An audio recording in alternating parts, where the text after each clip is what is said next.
The Knicks acquired Charlotte's 2022 first round pick, protected top 18 in 2022, top 16 in 23, and lottery protected in 2024 and 25 for Kai Jones, who was the 19th pick.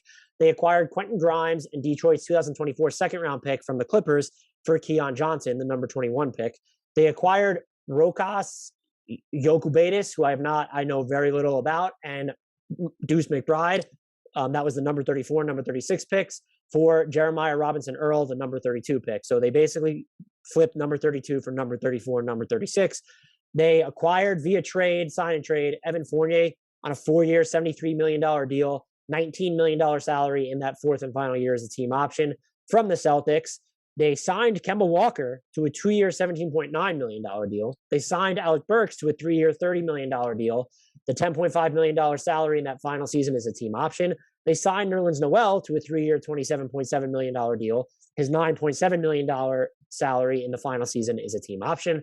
They signed Derrick Rose to a 3-year, $43.6 million deal. His $15.6 million salary in 2023-2024 is a team option. They signed Taj Gibson to a 2-year, $10.1 million deal. The final season is non-guaranteed. They extended Julius Randle at 4 years and $117.1 million. The final season on that, 2025-2026, is a player option. There's also $10.7 million caked into that extension as likely incentives. So there's a chance that this ends up being a sub $110 million extension, depending on how many games Randall plays in and whether he makes another All-Star game. They signed Dwayne Bacon for some reason to a 1-year deal at the minimum. They signed Amir Sims to a non-guaranteed 1-year deal at the minimum. They signed MJ Walker to a 1-year non-guaranteed deal at the minimum. And they signed Jericho Sims to a 2-way contract. Notable subtractions include Norval Pell, who was waived, Elfrid Payton with the Suns, Frank Ntilikina remains unsigned, and Reggie Bullock, who landed with the Dallas Mavericks. Grant, what is your grade for the Knicks offseason? It's a B+, and it's a strong one, and it borders on A- maybe, just because it's hard to get in the A range unless you're making a major star acquisition. The Knicks didn't do that. What they did do was the roster today is better than it was at the end of the season, and they had a very successful season by any standard, not just recent Knicks standards, and they protected themselves on the back ends of almost all these deals. So you get into a situation where, like, the worst case on Fournier or Rose, or just go down the list, is they got all these team options, they got all these partial and non-guarantees.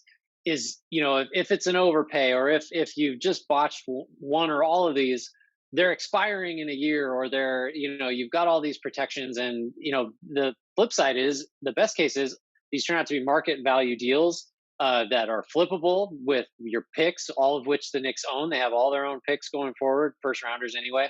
And they have a bunch of young talent that, like, if you want to make that superstar trade, if one shakes loose and you've now proven yourself to be a functional enough franchise to be a destination, you can go that route too. So the Knicks have really done well the last couple of years with kind of protecting themselves with team options and just other team-friendly ways to manage the length of their contracts and the financial commitments of those contracts. So the highlights really are, I think the Randall extension is great, especially if those incentives don't hit. I think the Walker signing, I've already said, like, what if he's washed? But then, like, if he's not, you're getting a guy for $9 million a year that can be a pick and roll engine of your offense. Like, and the homecoming angle is great for him. I think when we talked last, we might have done the, like, well, why not Reggie Bullock instead of Burks? But now I've come around to Burks is much more of a shot creator. And, like, as much as Walker might help, that's not a given. And as much creation as Randall can do and Fournier, I guess I still just value the shot creation more. Bullock being the better shooter, better defender. So I'm okay with them sort of choosing, if it was a choice, him to keep over Bullock. So yeah, it's a B+. It's a strong one. I think the Knicks had one of the best off seasons in the league.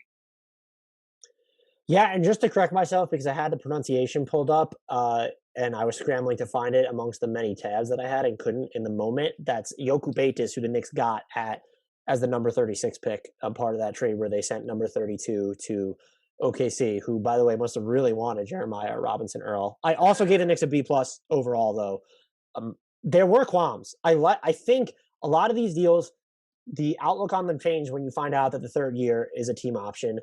People were still sort of up in arms about the Nerlens Noel contract. I just don't see it. He was the best backup center in the league last year for much of the season. And, there was obviously there was the Mitchell Robinson injury, so he played a huge role for them overall. You're not investing big money in the center position still because Mitchell Robinson is super cheap this season.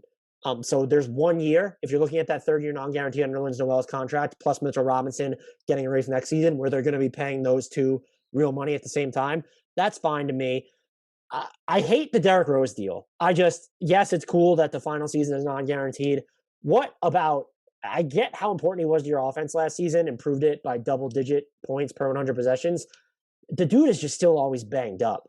I do think that sort of speaks to them not necessarily knowing about the Kemba Walker buyout in advance, like many people expected, although they might have. It would have been nice, though, to see them let Derrick Rose walk to me so that Emmanuel quickly could just get more guaranteed development. And maybe he still gets it because Derrick Rose and Kemba Walker are both going to miss games. The Kemba Walker contract, I think, really, I don't want to say made their offseason, but that's the move that actually made them better because they basically reinvested in this roster plus Evan Fournier and then lucked into what could still be an all-star point guard. And that's absolutely huge for them. My qualms are this, and I think one of the general sentiments have been that they've somehow made it easier for themselves to make that star trade. They have not. They've just decided that they're going to get a star via trade rather than free agency, which is fine. But it doesn't make it easier to trade for a star because you can take stars into cap space. It's not just because you have these digestible contracts, some of which, by the way, I'm talking about Derrick Rose and Evan Fournier, other teams aren't necessarily going to want to digest. I would have also liked to have seen them. I don't have a problem with the business they did in the draft overall. And based off what Deuce McBride did in Summer League, I'm already in love with him. I just would have liked to have seen them take a bigger swing somewhere. It felt like they made one transaction too many. The organization was never going to do this. I know this for a fact, but I would have liked to have seen the Knicks take the flyer on Keon Johnson. Just something to be more future-oriented there to me. The other question, well, there's a couple here. You have now decided that Julius Randle is more second-team All-NBA than the player in 2019 who couldn't even get 3 guaranteed years on his contract. That's fine. It's still a gamble. There's a chance this extension ends up looking like a bargain, and if push comes to shove, I'm actually fine with it because his year was out of this world. You are still taking a risk there. You've also, I get what they were doing by investing heavily in shot creation, given what happened in that Atlanta series. Your best defensive wing right now is RJ Barrett, unless you want to throw Deuce McBride into that. I don't know how I feel about that. Who's going to guard the best wing for the Knicks on a night-to-night basis right now? I think it's RJ Barrett. I don't know that Quentin Grimes isn't super big. Maybe you loop him into there. It shouldn't be Evan Fournier. Who knows how they feel about Kevin Knox? There were a lot more hiccups to this offseason than I think people credited. And if anyone has a problem with this skepticism that I'm handing out, one, I want you to know that I am more plugged in to like the Knicks than are going to be a lot of other teams in the league. And I think their offseason was solid.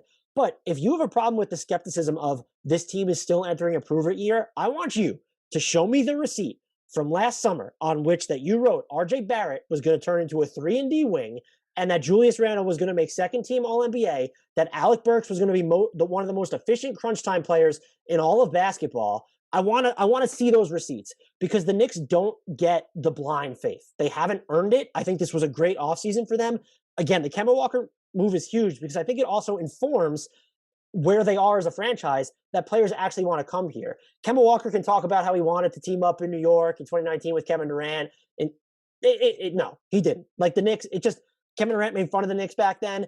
I don't think they were a realistic destination for Kemba Walker then either. So the fact that they were in the mix for Kemba now, even when he's sort of at a lower point than he was there, that matters. And I think that they've shown that they've established a culture. You've kind of, though, flexed on this defensive system that Tom Thibodeau has installed because you're set down low with Nerlens Noel and Mitchell Robinson if he's healthy. But, like, you don't have a ton of defensive talent on the wings right now. I think RJ Barrett is going to end up being a really good defender. So I might actually be higher on him based off what he did as a team defender last year. I think I'm probably higher on him if he has to tackle even tougher assignments than others would be. But, like, Reggie Bullock was covering your toughest wing assignments on most of those nights, and you just let him go to Dallas. And had you had moved Kevin Knox, you could have still carried Reggie Bullock's cap hold and retained him. So that was something you could have looked at. I just think this offseason was far from perfect, even though it was really good. And if you look at it, I think the only thing you're guaranteed is that you added Evan Fournier and Kemba Walker, and there are question marks for both about what is Evan Fournier going to do in the playoffs, and then there's Kemba Walker's knee, obviously. Again, a really good offseason, but I do think we need to acknowledge the reality of the Knicks situation, which is they are still rolling the dice. It's a very defensible, justified roll of the dice, but they're still stepping out on a few limbs here. I think that's fair. I think a couple things. You know, one of the things I liked, and that I think most people liked, is the risk mitigation of all those team options and stuff. We've talked about that. And you can say that's certainly rolling the dice to some extent because you're banking on guys that really surprised, as you alluded to, sustaining those surprising levels of play. But it'd be a bigger roll of the dice to have gone bonkers and paid DeMar DeRozan a bunch of money, which is like something that For sure. would not have been outside the realm of possibility for this franchise 2 years ago. So they didn't roll those dice, which call it progress. But I take your point because in addition to these individual surprising performances, I think one of the narratives all year last year was that the Knicks have been a little bit lucky, right? Like they had the lowest opponent 3-point percentage in the league. That's not necessarily, that's one of those murky things. Like, how much are you influencing it as a defense? You might credit a Thibodeau defense and how hard the Knicks played last year as influencing that. But historically, year over year, that sort of stuff does not necessarily stick. So I think one of the things they've done is, they're probably not expecting or hoping that number to change. They'd love it to stay the same and have opponents shoot the worst in the league against them from three. But now maybe with Fournier, with Walker, with another step from Barrett, with another step from Obi Toppin, which would be like just helping it all, your offense is better and it offsets what probably is regression in your defensive numbers. So, there's, call that risk mitigation, I guess, or compensation or whatever. But yeah, I don't know. We ended up giving him the same grade, but I feel like I like the offseason better than you did. That's kind of funny.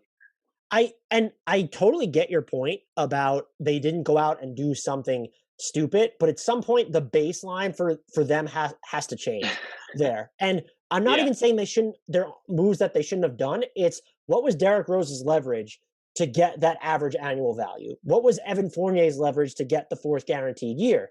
And maybe they had it, but like one on top of the other, it just starts to add up where it's okay. And then you lost Reggie Bullock. Did that mean that because it seems like let's just say it seems like they prioritized Alec Burks. Let's say they could have kept two of Derrick Rose, Reggie Bullock, and Alec Burks. They picked the two offense first guys. And did they not know about the Kemba move, or they just decided we're going to lean so far into shot creation? And you do have to view this through the lens of, well, what does this even mean for the youngsters that they drafted, but already in their roster? You mentioned Obi Toppin.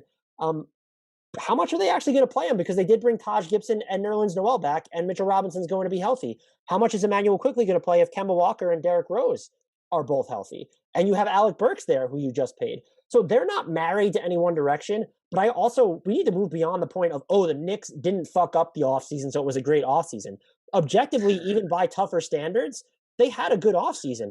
They're just, I just don't like how a lot of people seem to be glossing over, one, how far of a leap they made last year, because I want to see the receipts where you thought the Knicks were going to be a top 4 team in the East. I want to see the receipts. They don't exist. Nobody has those unless they also have receipts for a set of additional crazy beliefs like across the board. Yeah, nobody predicted that.